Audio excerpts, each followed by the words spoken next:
Hello बच्चा लोग, आप सब कैसे हो? बढ़िया, सभी लोग अच्छे हो। कल अभी न्यूज़ आई है कि 10th के एग्ज़ाम सीबीएसई बोर्ड के कैंसिल हो गए हैं, 12th के एग्ज़ाम पोस्टपोन हो गए हैं। बाकी स्टेट बोर्ड का अभी कुछ पता नहीं है और यूपी गवर्नमेंट ने अभी कुछ बताया नहीं है इस बारे में कि क्या पोस्टपोन होंगे या 10th के एग्ज़ाम कैंसिल होंगे, क्या होंगे। जैसे न्यूज़ आएगी मैं आपको बता दूंगा। अभी सीबीएसई 10th के एग्ज़ाम कैंसिल हो गए, 12th के पोस्टपोन हो गए। स्टेट बोर्ड्स का भी ज़्यादा कुछ, यूपी बोर्ड का खासकर अभी कुछ ज़्यादा पता नहीं है। ठीक है बच्चों, तो आज हम लोग 12th का फर्स्ट चैप्टर ले रहे हैं फिजिक्स का। और जैसा कि मैंने आपसे प्रॉमिस किया है कि मैं ऑनलाइन 11th 12th फिजिक्स और केमिस्ट्री पूरा सिलेबस कंप्लीट कराऊंगा आपको अपने चैनल पे। तो हमने पहला टॉपिक, अभी मैं एग्जाम के पॉइंट ऑफ व्यू से हर चैप्टर से कुछ प्रूविंग्स या डेरिवेशंस ले रहा हूँ जो एग्जाम में ज़्यादा आती है, जो आपको ज़्यादा पढ़ने की जरूरत है, जिस पर ज़्यादा ध्यान देने की जरूरत है, वो डेरिवेशंस। और यूपी बोर्ड के अनसॉल्व्ड, यूपी बोर्ड के केमिस्ट्री और फिजिक्स के अनसॉल्व्ड पेपर्स 2020 जो 7 सेट्स होते हैं यूपी बोर्ड 12th के, वो भी मैं आपको ऑनलाइन यहाँ पे डिस्कस करूंगा। अनसॉल्व्ड 2000, तो वैसे मैं पूरी अनसॉल्व्ड सॉल्व कराऊंगा, लेकिन 2020 के 7 सेट्स फिजिक्स के, 2020 के 7 सेट्स केमिस्ट्री के मैं ऑनलाइन आपको डिस्कस करूंगा यहाँ पर। तो ये माइनस क्यू है, ये प्लस क्यू है। मैंने वैद्युत द्विध्रुव टॉपिक लिया है, इसको समझते हैं बच्चा लोग। वैद्युत द्विध्रुव जिसमें कि एक आवेश माइनस क्यू है, एक आवेश प्लस क्यू है। वैद्युत द्विध्रुव में होता क्या है कि दो आवेश जो परिमाण में बराबर लेकिन प्रकृति में विपरीत होते हैं, नेचर में डिफरेंट होते हैं, मैग्नीट्यूड में सेम होते हैं और बहुत ही अल्प दूरी यानी 2l पे रखे हों, ऐसी व्यवस्था को हम लोग बोलते हैं, ऐसे निकाय को हम लोग बोलते हैं वैद्युत द्विध्रुव। वैद्युत द्विध्रुव मतलब दो आवेश जो कि बहुत ही अल्प दूरी पर रखे हुए हैं, परिमाण में बराबर हैं, प्रकृति में विपरीत हैं और अल्प दूरी पर हैं, इसे बोलते हैं वैद्युत द्विध्रुव। और वैद्युत द्विध्रुव में एक फॉर्मूला होता है वैद्युत द्विध्रुव आघूर्ण, इसी से जुड़ा हुआ है वैद्युत द्विध्रुव आघूर्ण। तो जो वैद्युत द्विध्रुव आघूर्ण होता है बच्चा लोग की, ये होता है Q × 2l, यानी जो दो आवेश आपने लिए हैं, इन दोनों आवेशों में से किसी एक आवेश का मान और दोनों आवेशों के बीच की दूरी अगर आप 2l ले लें तो P = Q × 2l। बच्चा लोग, ये वैद्युत द्विध्रुव आघूर्ण होता है। दोनों आवेशों में से किसी एक आवेश का मान लेंगे और दोनों आवेशों के बीच की न्यूनतम दूरी को हम लोग कंसीडर करेंगे। दोनों आवेशों के बीच की न्यूनतम दूरी को हम लोग कंसीडर करते हैं। तो दोनों आवेशों के बीच की जो न्यूनतम दूरी है उसको मैंने ले रखा है 2l। और 2l मैंने क्यों लिया, मैंने l क्यों नहीं लिया, सिंक 2 लेने की क्या जरूरत थी, वो अभी मैं आपको प्रूविंग कराऊंगा, उससे आपको चीजें क्लियर हो जाएंगी कि मैंने 2l ही क्यों लिया है। चलो बच्चा लोग, आगे हम लोग एक प्रूविंग की तरफ चलते हैं अपनी।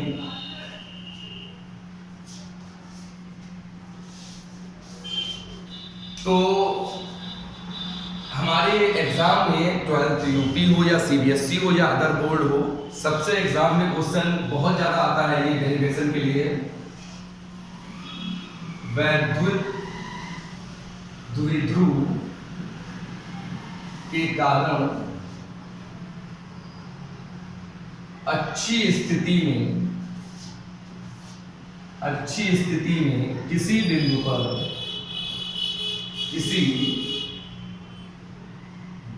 पर वैद्युत क्षेत्र की तीव्रता। अच्छा लोग, बहुत आता है ये क्वेश्चन, बहुत ज्यादा frequently 12th UP CBSE other boards में फ्रिक्वेंटली ये प्रूविंग पूछ ली जाती है कि वैद्युत द्विध्रुव के कारण अच्छी स्थिति में किसी बिंदु पर वैद्युत क्षेत्र की तीव्रता क्या रहने वाली है। तो बच्चा लोग, इसको हम लोग देखेंगे बहुत ध्यान से, बहुत ही सिंपल है। इसको आप पहले वैद्युत द्विध्रुव बना लें। तो वैद्युत द्विध्रुव मैंने आपको पहले ही बता दिया है कि इसमें एक आवेश होता है -q, एक आवेश होता है +q, दोनों के बीच की दूरी होती है 2l।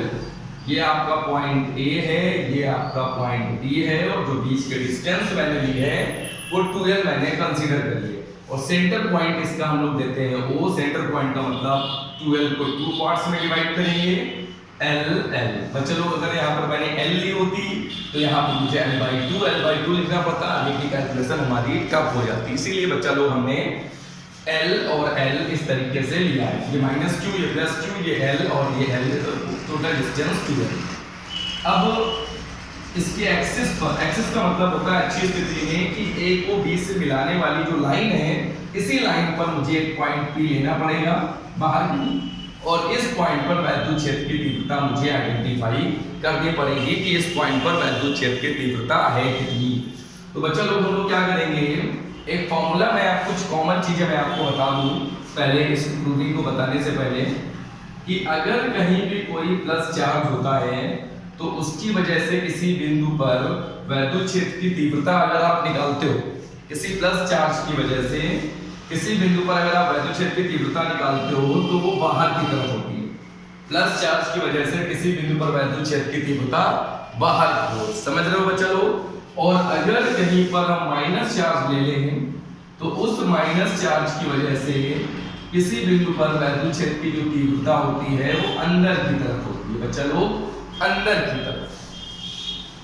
तो प्लस के कारण दिशा होती है बाहर की तरफ, माइनस के कारण दिशा होती है अंदर की तरफ। ये दो चीजें आप याद रखिए।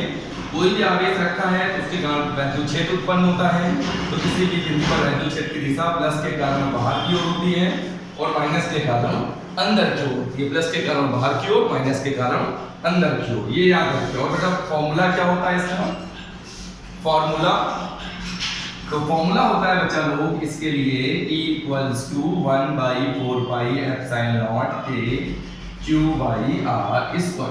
यानी उस चार्ज से वो पॉइंट कितने डिस्टेंस पर है, तो E = 1/4 pi epsilon not K Q/r²।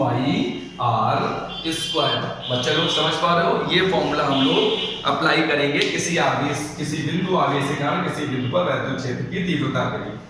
अब बच्चा लोग इसमें हम लोग आगे चलते हैं, कुछ चीजें डिस्कस कर लेते हैं इसमें फिगर में। सबसे पहले तो इस पॉइंट P की डिस्टेंस जो है, सबसे पहले तो इस पॉइंट P की डिस्टेंस जो है वो हम R लेट कर लेते हैं कि सेंटर O से इसकी डिस्टेंस जो P की है वो R है। तो बच्चा लोग यहाँ से डिस्टेंस क्या हो जाएगी, यहाँ से डिस्टेंस हो जाएगी, ये R है ये L है, तो R + L। और बच्चा लोग ये डिस्टेंस क्या हो जाएगी, तो यहाँ पर ये डिस्टेंस हो जाएगी आपकी, ये R है ये L है, तो ये हो जाएगा R - L। ठीक है, तो ये R + L, ये R - L, और ये डिस्टेंस टोटल जो है, यहाँ सेंटर से मैंने डिस्टेंस ली है R, तो ये R + L और ये R - L। अब चलो हम लोग आगे चलते हैं। -q आवेश के कारण, -q आवेश के कारण बिंदु P पर वैद्युत क्षेत्र की तीव्रता। अब हमें वैद्युत क्षेत्र की तीव्रता, वैद्युत क्षेत्र की तीव्रता बच्चा लोग निकालनी है हमें बिंदु P पर। बिंदु P पर वैद्युत क्षेत्र की तीव्रता बच्चा लोग हम लोग निकालेंगे -q के कारण। तो -q के कारण बिंदु P पर वैद्युत क्षेत्र की तीव्रता क्या होगी, तो E = 1/4 pi epsilon not K। और बच्चा लोग E एक सदिश राशि है, वेक्टर क्वांटिटी है, इसका मैग्नीट्यूड ले रहे हैं, परिमाण ले रहे हैं, तो यहाँ साइन नहीं लेंगे चार्ज का। Q/ जो डिस्टेंस है -q से P की वो है R + L, तो R + L का स्क्वायर। ठीक है बच्चों, अभी हमने फॉर्मूला बताया था यहाँ पर E = 1/4 pi epsilon not K Q/R + L का होल स्क्वायर। समझ में आ रहा है सबको। अब +q लेते हैं, +q आवेश के कारण किसी बिंदु P पर वैद्युत क्षेत्र की तीव्रता। तो बच्चा लोग ये क्या हो जाएगा, इसको मैं बच्चा लोग EA लिख दे रहा हूँ, A पॉइंट पर -q है, इसको EB। तो जब इसको EB लिखेंगे तो EB में क्या आएगा, 1/4 pi epsilon not K Q/R यहां से बच्चा लोग क्या होगा, बी से पी की डिस्टेंस होगी r माइनस एल, और ये होल स्क्वायर। फॉर्मूला मैंने आपको बता दिया था, E equals to 1/4 pi epsilon naught के क्यू बाई आर स्क्वायर। यही फॉर्मूला मैंने यहाँ पर यूज किया, यही फॉर्मूला मैंने यहाँ पर यूज किया। चार्ज से आवेश से बिंदु की दूरी लेंगे, तो जो दूरी होगी वो r प्लस एल होगी, माइनस q से p की डिस्टेंस, और b से p की डिस्टेंस जो होगी वो होगी r माइनस एल। तो ये डिस्टेंस हो गई r माइनस एल। अब चलो हम लोग आगे चलते हैं।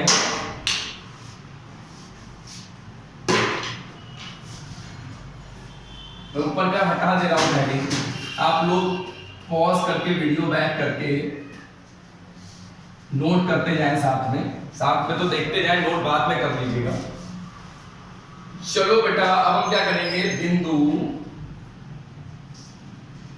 P पर परिणामी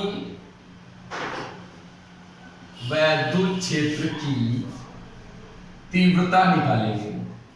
बिंदु P पर परिणामी, बिंदु P मेरा कहां है, ये है बिंदु P। बिंदु P पर परिणामी वैद्युत क्षेत्र की तीव्रता बच्चा लोगों ने क्या बताया था, माइनस के कारण किसी बिंदु पर अंदर की ओर होती है तीव्रता, तो ये हो जाएगा ये, और प्लस के कारण किसी बिंदु पर वैद्युत क्षेत्र की तीव्रता जो होती है बच्चा लोग वो बाहर की ओर होती है। तो माइनस q की वजह से P पर जो तीव्रता होगी वो अंदर की तरफ होगी, आवेश की तरफ होगी, और प्लस q के कारण बिंदु P पर वैद्युत क्षेत्र की तीव्रता जो है वो EB इधर होगी, बाहर की तरफ होगी बच्चा लोग। अब आपने पढ़ा है कि जब दो सदिश हों और एक ही बिंदु पर काम कर रहे हो, विपरीत दिशाओं में हो, तो उनका परिणामी निकालने के लिए आप क्या करते हो, एक से दूसरे को माइनस कर देते हो, एक से दूसरे को क्या कर देते हो, माइनस कर देते हो। तो हम यहाँ पर भी यही करेंगे, एक से दूसरे को माइनस करेंगे, लेकिन देखना ये पड़ेगा किससे किसको माइनस किया जाए। तो बच्चा लोग आप जरा देखो ध्यान से। अब आप ये हमें बताओ, ये EB में बड़ा कौन है, कौन बड़ा है ये EB में, तो ये है, EB ये है, इन दोनों में से बड़ा कौन है, कैसे जानेंगे, हमारे सामने वैल्यूज लिखी हुई है। तो बच्चा लोग आप देखो सब कुछ सेम है, यहाँ पर हर में r प्लस एल है, यहाँ पे हर में r माइनस एल है, जिसका r छोटा वो भिन्न बड़ी, अगर सब कुछ सेम है तो हर r माइनस एल छोटा होगा, r प्लस एल बड़ा होगा, इसलिए EB बड़ा होगा, ये छोटा होगा, तो EB माइनस ये कर देंगे। अब यहाँ पे बच्चा लोग हम लोग क्या करेंगे, वैल्यू रख देंगे।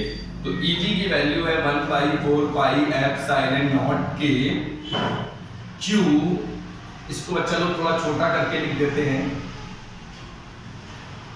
EB माइनस EA, ताकि इसकी वैल्यू 1/4 पाई एप्सिलॉन नॉट के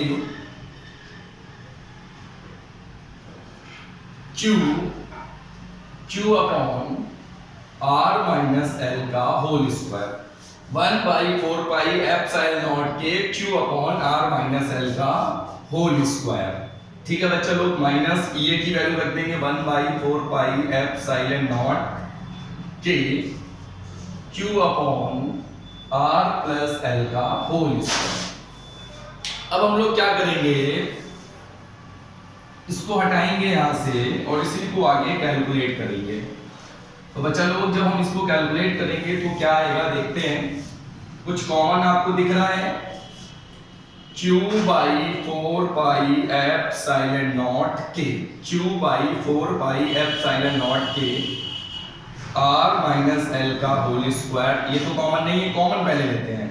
तो Q/4 पाई एप्सिलॉन नॉट के दोनों में कॉमन है, ले लिया। यहाँ क्या बचा, 1 अपॉन R माइनस L का whole square minus 1 upon R plus L का होल स्क्वायर। बच्चा लोग अब क्या करेंगे, मैथमेटिक्स वाले बच्चे तो तुरंत समझ जाएंगे क्या करना है, लेकिन बायो वाले बच्चों को थोड़ी सी दिक्कत हो सकती है। मैथ्स वाले बच्चे तुरंत समझ जाएंगे कि अब हमें एलसीएम लेना है। अब हमें एलसीएम लेना है तो हम लोग एलसीएम लेंगे। अब एलसीएम कैसे लिया जाएगा, Q/4 पाई एप्सिलॉन नॉट के। बच्चा लोग एलसीएम लेंगे यहाँ पर हम, तो एलसीएम में इसी को नोट करते हैं। वो एलसीएम जो सिंपल होता है जो 2, 3, 4, 6 डिजिट्स का लेते हैं, यहाँ पर एलसीएम में ज्यादा दिमाग नहीं लगाना है, आपको जो लिखा है उसी को नोट कर देंगे। R minus L square R plus L square. अब बच्चा लोग जो मैच करता है उसको छोड़ देते हैं, जो बचता है उसका ऊपर मल्टीप्लाई कराते हैं तो ये आ जाएगा r प्लस एल का होल स्क्वायर, ये r माइनस एल का होल स्क्वायर। ठीक है बच्चा लोग, ये आ गया। इसको आगे कैलकुलेट करेंगे। बच्चा लोग इसको मैं हटा रहा हूँ, चित्र थोड़ा सा बना छोड़ता हूँ मैं भी, क्योंकि इससे अभी थोड़ी चीजें बतानी है हमें आपको, इसलिए मैं फिगर नहीं हटा रहा हूँ अभी। हाँ बच्चा लोग, तो आप क्या करोगे इसमें, आपको एलसीएम लोगे तो q by 4 pi epsilon naught के। साथ में नोट नहीं करना है, जब हम वीडियो देख, आप पहले अच्छे से देख लीजिए वीडियो, उसके बाद पॉज कर करके आप नोट कर देना। तो E equals to q by 4 pi epsilon naught के एलसीएम यहाँ पर बच्चा लोग हम लोग क्या करेंगे, a square minus b square. तो यहाँ पर या तो आपके पास दो ऑप्शन है इसको सॉल्व करने के, एक तो a square minus b square कर सकते हो, या फिर a प्लस b का होल स्क्वायर यहाँ पर अप्लाई कर दो और a माइनस b का होल स्क्वायर यहाँ पे अलग अलग अप्लाई कर दो। तो बच्चा लोग मैं a square minus b square कर रहा हूँ, तो q by 4 pi epsilon naught के a प्लस b, ये पूरा बच्चा लोग a है, ये पूरा b है, तो a प्लस b और a माइनस b, और बच्चा लोग अपॉन में क्या आ जाएगा, दोनों का स्क्वायर है, तो मैं दोनों को एक साथ लिख देता हूं, दोनों का स्क्वायर ऐसे कर दिया। अब बच्चा लोग आगे क्या होगा, q by 4 pi epsilon naught के। बच्चा लोग एल से एल कैंसिल, r से r कैंसिल, तो यहाँ पर बच्चा लोग क्या आ जाएगा 2r इंटू 2l और upon a minus b, a plus b, a square minus b square और इसका होल स्क्वायर। बच्चा लोग आगे इसको सॉल्व करेंगे तो क्या आएगा देखते हैं। तो E equals to 1 by 4 pi epsilon naught के। बच्चा लोग Q इंटू 12 को हम लोग अलग लिख देते हैं, Q इंटू 12 और 2R को अलग लिख देते हैं, और अपॉन में R square minus L square का होल स्क्वायर। अब बच्चा लोग इसमें हम लोग क्या कर सकते हैं, 1 by 4 pi epsilon not, Q into 12 को लिख देते हैं P, तो ये हो जाएगा 2PR upon R square minus L square का होल स्क्वायर। ठीक है बच्चा लोग, अब यहाँ पर एक कंडीशन लगाते हैं हम लोग, L is less than R। ये जो L है ये इस R के रेस्पेक्ट में, बहुत पहले हमने आपको क्या बताया था कि जो वैद्युत विभव होता है उसमें दोनों आवेशों के बीच की दूरी बहुत ही कम होती है, बहुत ही अल्प होती है। जो दोनों आवेशों के बीच की दूरी है वो बहुत ही अल्प होती है। ठीक है, जब बीच की दूरी बहुत ही अल्प होती है या बहुत ही कम होती है तो L और R, जो L जो होता है आपका वो माइक्रोन या एंगस्ट्रॉम में होता है, 10 की पावर माइनस 6 मीटर, 10 की पावर माइनस 10 मीटर, और जो ये R होता है ये 1 मीटर, 2 मीटर, 3 मीटर। तो ये जो L है R के रिस्पेक्ट में बहुत छोटा है। जब ये L R के रिस्पेक्ट में बहुत छोटा है बच्चा लोग, तो हम इसको नेग्लिजिबल या नगण्य मान लेते हैं, और जब इसको नेग्लिजिबल या नगण्य मानते हैं तो E equals to 1 by 4 pi epsilon naught के 2PR upon R square whole square.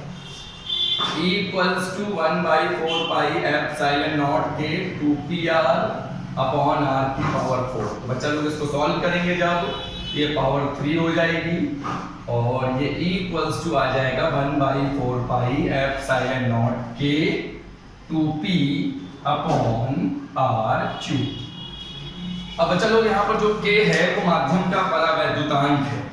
तो माध्यम का परावैद्युतांक जो होता है वो निर्वात या वायु के लिए, निर्वात या वायु के लिए माध्यम का जो परावैद्युतांक होता है वो 1 होता है। निर्वात या वायु के लिए K इक्वल्स टू 1, तो यहाँ पे 1 पुट अप करेंगे तो E equals to 1 by 4 pi epsilon naught के 2P, K की वैल्यू 1 पुट अप कर देंगे तो E equals to 1 by 4 pi epsilon naught 2P upon R cube. तो ये आपका आ गया किसी वैद्युत विभव के कारण अच्छी स्थिति में किसी बिंदु पर वैद्युत क्षेत्र की तीव्रता का सूत्र।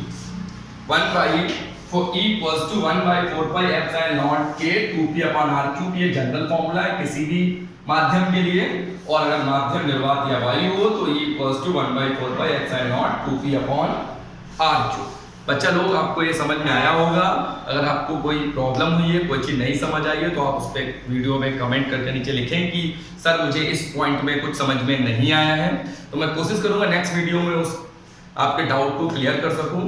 और बच्चा लोग आप लोग इस वीडियो को बहुत ध्यान से देखें और आपसे रिक्वेस्ट है कि वीडियो को आप पूरा देखें, क्योंकि आधा वीडियो देखकर अगर आप छोड़ देंगे तो आपको कुछ समझ नहीं आएगा। तो पूरा शुरुआत से वीडियो देखिए और पूरा, ये नहीं कि आगे आप कट कर करके पूरा वीडियो देख रहे हैं, आप पूरा देखिए तभी आपको समझ आएगा। ये कोई मूवी का वीडियो नहीं कि बीच से कट कट कर कर आप देखते जा रहे हैं। जब तक आप कॉन्सेप्ट को शुरुआत A to Z नहीं समझेंगे तब तक आपको प्रूविंग समझ नहीं आएगी फिजिक्स की या केमिस्ट्री का जो भी टॉपिक है। तो आप पढ़ाई की जो भी वीडियोज हैं आप पूरा देखें शुरुआत से लास्ट तक। और आप सभी से निवेदन है कि जो ये वीडियो है इसको लाइक करें, सब्सक्राइब करें और शेयर करें, जिससे ज़्यादा से ज़्यादा लोगों तक पहुँचे। 12th के बच्चों के बोर्ड एग्जाम भी आने वाले हैं, ऑफलाइन क्लासेस भी बंद हो गई हैं, तो बच्चों को रिवीजन में हेल्प करेगा ये वीडियो। और मैं जितने भी इम्पोर्टेंट वीडियोज़ हैं फिजिक्स और केमिस्ट्री के, जितने इंपॉर्टेंट टॉपिक्स हैं उन सभी के वीडियोज़ बना के ऐसे ही अपने चैनल पे डालता रहूँगा। तो ज़्यादा से ज़्यादा मैं चाहता हूँ बच्चों को इसका फ़ायदा मिले, इसलिए आप इसको ज़्यादा से ज़्यादा शेयर करिए। ओके, बाय बच्चों।